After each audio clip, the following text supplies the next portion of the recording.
10월 10일 말씀 사무엘하 14장 1절에서 20절입니다. 수르야의 아들 요압은 왕이 압살롬에게 마음을 쓰고 있다는 것을 알았습니다. 그래서 요압은 드고아의 사람을 보내 그곳에 사는 지혜로운 여자를 불러 그 여자에게 말했습니다. 너는 초상당한 여인처럼 꾸며 상복을 입고 기름을 바르지 말고 죽은 사람을 두고 오랫동안 슬픔으로 지낸 여자처럼 행동하여라. 그러고 나서 왕께 가서 이러이러한 말을 하여라. 요압은 그 할 말을 알려주었습니다. 두고아에서 온 여자는 왕께 가서 땅에 얼굴을 대고 엎드려 말했습니다. 왕이시여 저를 도와주십시오. 왕이 그녀에게 물었습니다. 무슨 문제가 있느냐? 그 여자가 말했습니다. 저는 불쌍한 과부입니다. 제 남편은 죽었고 이 여종에게는 두 아들이 있었습니다. 그들이 들판에 나가서 싸웠는데 말릴 사람이 없었습니다. 결국 한 아이가 다른 아이를 쳐 죽이고 말았습니다. 그런데 온 집안이 이 여종을 상대로 들고 일어나 자기 형제를 죽인 놈을 내놓아라. 그가 죽인 형제를 대신해서 그를 죽이겠다. 그의 시조차 말려버리겠다 라고 합니다. 저들은 제게 남은 마지막 불마저 꺼버려 이 땅 위에서 제 남편의 이름도 자손도 남겨두지 않으려 합니다.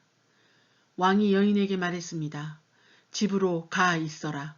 내가 너를 위해 명령을 내리겠다. 드고아에서 온 여인이 왕께 말했습니다. 내 주 왕이여, 그 죄악은 저와 제 아버지의 집에 있습니다. 왕과 왕의 보좌는 아무런 허물이 없습니다. 왕이 대답했습니다. 누가 내게 무슨 말을 하거든 내게로 데려오너라. 그가 너를 다시는 건드리지 못하게 해주겠다. 여인이 또 말했습니다. 그렇다면 왕께서는 왕의 하나님 여호와께 간구하셔서 복수하려는 사람들이 더 이상 죽이지 않도록 해주십시오. 제 아들이 죽을까 두렵습니다. 왕이 말했습니다. 여호와께서 살아계심을 두고 맹세하는데 내 아들의 머리털 하나라도 땅에 떨어지는 일이 없을 것이다. 그러자 여자가 말했습니다. 왕의 여종이 내 주 왕께 한 가지만 더 말씀드리게 해주십시오. 왕이 대답했습니다. 말하여라. 여자가 말했습니다. 그렇다면 왕께서는 어째서 하나님의 백성들에 대해 이 같은 일을 계획하셨습니까? 제게 말씀은 그렇게 해주셨지만 정작 왕은 다르게 행동하시니 그릇된 것이 아닙니까? 왕께서는 쫓아낸 아들을 다시 불러들이지 않으시니 말입니다. 우리는 땅에 쏟아지면 다시 담을 수 없는 물처럼 반드시 죽게 마련입니다. 그러나 하나님께서는 생명을 빼앗지 않으시고 다른 방법을 생각해내시어 내쫓긴 사람이 그분께 버림받은 채로 잊지 않게 하십니다. 내 주 왕께 와서 이 말씀을 드리는 것은 사람들이 저를 두렵게 만들었기 때문입니다.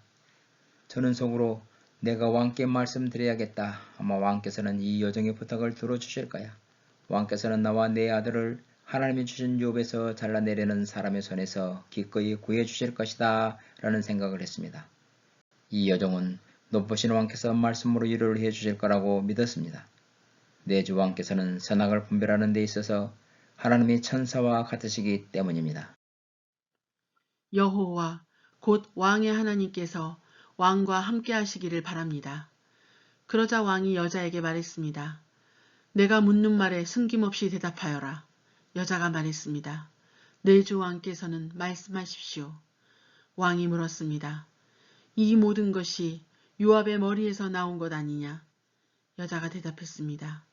내 주 왕이여, 왕께서 살아계심을 두고 맹세하는데 내 주 왕께서 무슨 말씀을 하시든 좌우로 피해갈 사람이 없습니다.